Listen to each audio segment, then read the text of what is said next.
Good morning all of you. आज हम research mythology के अंदर हमारी यूनिट थर्ड का लास्ट लेक्चर यहाँ पे पढ़ रहे हैं, दैट इज़ लेक्चर नंबर 30। इसके बाद हमारी रिसर्च मैथोलॉजी का जो थ्योरी पार्ट का जो सिलेबस है वो कंप्लीट हो जाता है इस टॉपिक के बाद। तो आज जो हम यहाँ पे पढ़ने वाले हैं वो हम अपने प्रीवियस लेक्चर को ही कंटिन्यू कर रहे हैं, that is suggestion and recommendation to the concern topic.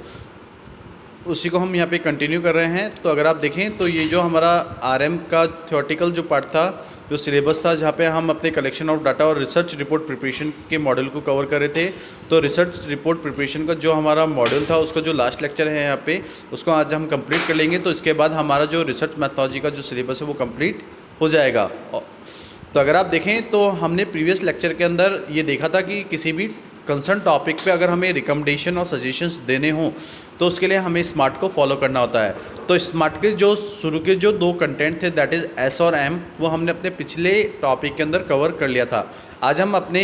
Next जो कंपोनेंट्स है, दैट इज़ अचीवेबल,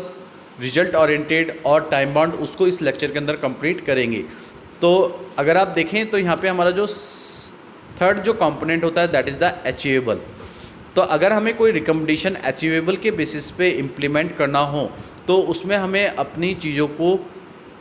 इन्वॉल्व करना होता है, जिसमें हमें जो टाइम है वो कम से कम लगे, ज़्यादा से ज़्यादा मनी हमारी इंकर्ड नहीं हो, हमारी जो लेबर है, हमारी जो फैसिलिटीज और जो भी रिस्क है वो कम से कम हो उस चीज़ को अचीव करने के लिए, जो भी हम अपने पर्टिकुलरली टॉपिक से कंसर्न कर रहे हों। तो अगर हम अचीवेबल को कंसर्न करते हुए, इस कंपोनेंट को कंसर्न करते हुए अगर आप देखें तो यहाँ पे हमने बेस्ट एग्जांपल के अंदर दो चीज़ें कंसीडर की हुई हैं। पहली जो चीज़ है वो क्या है कि we should retrain all the sale staff, कि अगर हम अपने जितने भी सेल स्टाफ है उसको रिट्रेन करते हैं तो उसका क्या रिकमेंडेशन हम दे पाएंगे अपने अचीवेबल के बेसिस पे, तो वो हमें देखना है। सेकंड क्या है कि we should offer the customer 20% discount on all the future order, कि अगर हमें अपने कस्टमर को 20% डिस्काउंट ऑफर करेंगे उनके फ्यूचर ऑर्डर पे, तो उससे हमें क्या रिजल्ट या आउटकम अचीव होगा। तो अगर हम देखें तो एक बैड एग्जांपल से हमें अपने गुड एग्जांपल के अंदर कन्वर्ट होना है। तो अगर हम अपने फर्स्ट बैड एग्जांपल को देखें तो यहाँ पे क्या कर रहे हैं हम कि we should retrain sales staff who constantly do not meet sales target, कि अगर हम अपने सेल स्टाफ को रिट्रेन करते हैं तो कॉन्स्टेंटली हम क्या देखेंगे कि जो हमारा सेल्स टारगेट है वो हम पूरा नहीं कर पाएंगे। तो जो सेल टारगेट हमें अचीव करना था वो हम अपने स्टाफ को रिटेन करने के बाद नहीं कर सकते। तो ये हमारे कुछ रिकमेंडेशन यहाँ पे होंगे। और अगर हमें अपने कस्टमर को 20% डिस्काउंट ऑफर करना है किसी भी फ्यूचर ऑर्डर के अंदर, तो वो क्या होगा, उसका क्या रिजल्ट हमें अचीव होगा। तो we should offer the customer single use voucher worth ₹55% on the price of the faulty goods, कि अगर हम अपने कस्टमर को एक सिंगल यूज़ वाउचर ऑफर करें जिस पे उनकी प्राइस के अंदर उनको 5% डिस्काउंट मिले किसी भी फॉल्टी गुड्स के अंदर, तो जो कस्टमर है वो ज़्यादा से ज़्यादा उन गुड्स को परचेज़ करेंगे। तो हमें अपने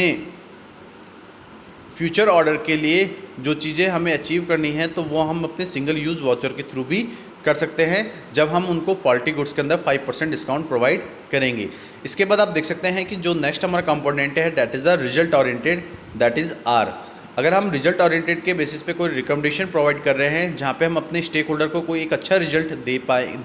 दे सकें, तो स्टेक होल्डर कौन होता है, जो कि बिज़नेस के अंदर अपना कोई भी इन्वेस्टमेंट,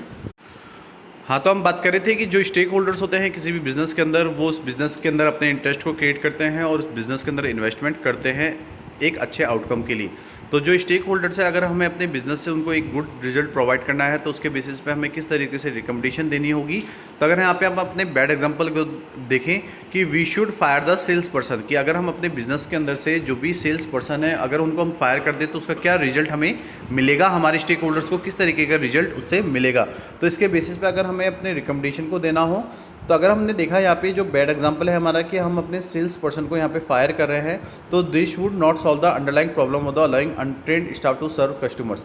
तो इससे हमारी जो अंडरलाइंग प्रॉब्लम्स है वो सॉल्व नहीं होंगी, जहाँ पे जो अनट्रेन्ड स्टाफ है वो अपने कस्टमर्स को सर्व कर रहे हों या उनको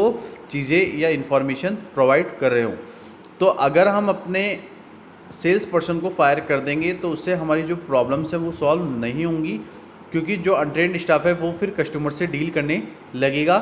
तो उससे जो रिज़ल्ट हमें चाहिए, जो आउटकम हमें चाहिए, वो हमें नहीं मिलेगा तो जो स्टेक होल्डर है वो धीरे धीरे अपने इंटरेस्ट को कम कर देंगे उस पर्टिकुलर बिजनेस में से। तो इसके बेसिस पे अगर हमें एक गुड एग्जांपल को देना हो तो हम क्या क्या देंगे कि we should set up procedure so that the new sales person are not allowed to serve customers until they have finished their training, and new person should always be accompanied by an experienced sales person for the first month of their services। कि अगर हमें इस procedure को setup करना है और हम अगर किसी भी नए सेल्स पर्सन को अलाउ नहीं कर रहे हैं कि वो कस्टमर से डील करे या उनको सर्व करे, तो जब उनकी ट्रेनिंग कंप्लीट हो जाए, जब उनकी ट्रेनिंग फिनिश हो जाए, तो हम उनको मार्केट में भेज सकते हैं। उन सेल्स पर्सन को कह सकते हैं कि वो अपने कस्टमर से डायरेक्टली डील करे आफ्टर द ट्रेनिंग। तो अगर हम इस प्रोसीजर को फॉलो करेंगे तो शायद जो हम अपने स्टेक होल्डर्स को एक अच्छा रिजल्ट देना चाहते थे वो हम दे पाएंगे।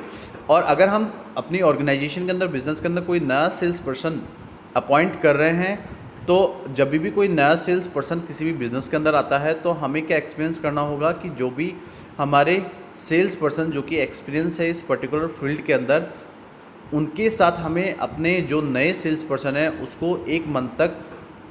सर्विस देनी होगी, जिससे कि वो मार्केट में अपने एक्सपीरियंस सेल पर्सन के साथ जाए और चीज़ों को वहाँ एनालाइज करे कि किस तरीके से एक एक्सपीरियंस सेल्स पर्सन अपने कस्टमर से डील करता है। तो जब न्यू सेल्स पर्सन इन चीज़ों को एनालिसिस करेगा तो उसको पता चल जाएगा कि उसको अपने कस्टमर से किस तरीके से डील करना है। तो आप ये देखते हैं कि जब कोई नया सेल्स पर्सन सबसे पहले ऑर्गेनाइजेशन में आता है तो जो भी उस ऑर्गेनाइजेशन के एक्सपीरियंस सेल्स पर्सन होते हैं वो खुद उन लोगों के साथ जाते हैं और मार्केट में डील करते हैं, जिससे कि उन लोगों को भी नॉलेज आए, वो लोग भी अवेयर हों कि हमें किस तरीके से अपने कस्टमर से डील करनी है। तो अगर हम इन चीज़ों को, प्रोसीजर्स को फॉलो करेंगे तो हम अपने स्टेक होल्डर्स को एक अच्छा रिजल्ट प्रोवाइड कर सकते हैं विद दिस प्रोसेस। उसके बाद आप देख सकते हैं कि जो हमारा लास्ट कंपोनेंट है that is the time bound. अगर आप कोई रिकमेंडेशन को सेट कर रहे हैं एक रियलिस्टिक डेडलाइन के अंदर जहाँ पे हम अपने कुछ सजेशंस को कंप्लीट करना चाहते हैं, तो वो हमारा क्या होगा, that is the time bound. अगर हम टाइम बाउंड को देखें तो यहाँ पे हम अपने टाइम को कंसिडर कर रहे हैं, एक डेडलाइन को कंसिडर कर रहे हैं किसी भी सजेशन को कंप्लीट करने के लिए। तो यहाँ पे अगर हम अपने बैड एग्जांपल को देखें तो यहाँ पे हम क्या कह रहे हैं कि जो सेल्स पर्सन है शुड नॉट सर्व कस्टमर्स, कि जो सेल्स पर्सन है वो अपने कस्टमर्स को सर्व या डील नहीं कर पा रहा है। तो अगर टाइम बाउंड के बेसिस पे अगर हमें कुछ रिकमेंडेशन प्रोवाइड करनी हो तो क्या कहेंगे हम कि sales person should not serve customer until they have finish their training, कि जो सेल्स पर्सन है वो अपने कस्टमर्स को तब तक सर्व नहीं करते, तब तक डील नहीं करे जब तक वो अपनी ट्रेनिंग को कंप्लीट नहीं कर ले। अगर वो अपनी ट्रेनिंग को फिनिश कर लेते हैं, कंप्लीट कर लेते हैं, तो हम उनको मार्केट में भेजेंगे, उन सेल्स पर्सन को मार्केट में कहेंगे कि वो कस्टमर से जाके डील करे। लेकिन अगर उसने ट्रेनिंग कंप्लीट नहीं की है तो हम अपने कस्टमर के पास उस सेल्स पर्सन को नहीं भेजेंगे, जिससे कि उस कंपनी की जो गुडविल है वो ख़राब। तो अगर आप यह देखें तो यहाँ पे अगर हमें अपने कस्टमर से अपने सेल्स पर्सन को डील करवाना है तो उसके लिए हमें अपने सेल्स पर्सन को कहना होगा कि वो अपनी ट्रेनिंग को कंप्लीट करके अपने कस्टमर से डील करे, उससे पहले वो डायरेक्टली कस्टमर से ना मिले। तो आज का जो हमारा ये जो टॉपिक था जहाँ पे हम अपने स्मार्ट को फॉलो करते हैं अपने रिकमेंडेशन और सजेशंस के लिए, वो यहाँ पे कंप्लीट होता है।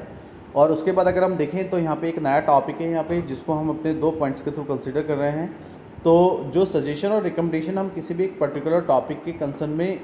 देते हैं तो उसका पर्पज़ क्या है, उस रिसर्च रिपोर्ट के अंदर हमारे सजेशन और रिकमेंडेशन का क्या पर्पज़ है, वो हमें इस पॉइंट के अंदर देखना है। अगर हम अपने पर्पजेज़ को देखें किसी भी रिकमेंडेशन और सजेशन को लेके तो वो क्या है, that is the first point, provide solution for problem. हम जो भी प्रॉब्लम के अंदर डील कर रहे हैं, जिस पे भी हमने रिसर्च की है, उससे हम अपने रिकमेंडेशन और सजेशंस के बेसिस पे क्या कर सकते हैं, सॉल्यूशन प्रोवाइड कर सकते हैं। सेकंड पॉइंट क्या है, अगर हम देखें तो क्या पर्पज़ है कि प्रोवाइड चेंज और न्यू आइडिया, कि जो सजेशन और रिकमेंडेशन होते हैं किसी भी पर्टिकुलर टॉपिक के, वो हमें कुछ चेंजेस प्रोवाइड करते हैं, कुछ नए आइडियाज़ देते हैं जिसके बेसिस पे हम अपने चीज़ों को मैनेज कर सकें। तो अगर हम अपने फर्स्ट पॉइंट को देखें that is the provide solution problems, तो the recommendation section of any report is important because it calls people to action based on the evidence that have been gathered and analyse in the report. कि अगर आप देखें तो जो recommendation हम अपने report के सेक्शन में कंसीडर कर रहे हैं वो इसलिए इम्पॉर्टेंट होती है कि वो लोगों को बताती है कि किस तरीके के एक्शन लेने हैं उनको अपने एविडेंस के बेसिस पे, जो कि हमने अपने रिसर्च रिपोर्ट के अंदर इंफॉर्मेशन गैदर की हैं, जो भी हमने अपने रिपोर्ट के अंदर एनालिसिस की है, तो उसके बेसिस पे जो भी हमने एविडेंस के को लेते हुए कोई भी एक्शन लिया है तो उससे हम अपनी प्रॉब्लम का किस तरीके से सॉल्यूशन करेंगे, तो वो हम अपने रिकमेंडेशन और सजेशन के बेसिस पे करते हैं। सेकंड पॉइंट क्या है, प्रोवाइड चेंज और न्यू आइडिया, कि अगर आप देखें तो जो रिकमेंडेशन होती है वो इसलिए हम अपनी रिसर्च रिपोर्ट के अंदर कंसिडर करते हैं जिससे कि अगर कोई भी चेंजेस हमें करने हो, कोई भी इम्प्रूवमेंट करने हो या कोई भी नए आइडिया इम्प्लीमेंट करने हो, तो उससे हम अपने किसी भी एरिया के अंदर किसी भी तरीके की सर्विस को, प्रोडक्टिविटी को और परफॉर्मेंस को इम्प्रूव कर सकते हैं। तो हमें अगर किसी भी पर्टिकुलर एरिया के अंदर सर्विस को, प्रोडक्टिविटी और परफॉर्मेंस को इम्प्रूव करना हो तो रिकमेंडेशन हमें वो चेंजेस और वो इम्प्रूवमेंट, वो नए आइडियाज़ देते हैं जो कि हमें किसी भी पर्टिकुलर एरिया के अंदर इम्प्लीमेंट करने से चीज़ों के अंदर चेंजेस हो सकें। तो ये जो 2 पॉइंट्स है ये हमारा पर्पज़ है जो कि हम अपने सजेशन और रिकमेंडेशन के अंदर देख सकते हैं। तो ये जो टॉपिक है ये हमारा यहाँ पे कंप्लीट होता है। हमारा जो आरएम थ्योरी का जो सिलेबस है वो भी कंप्लीट होता है। तो all the best to all the students for your upcoming exams. Thank you so much and have a nice day.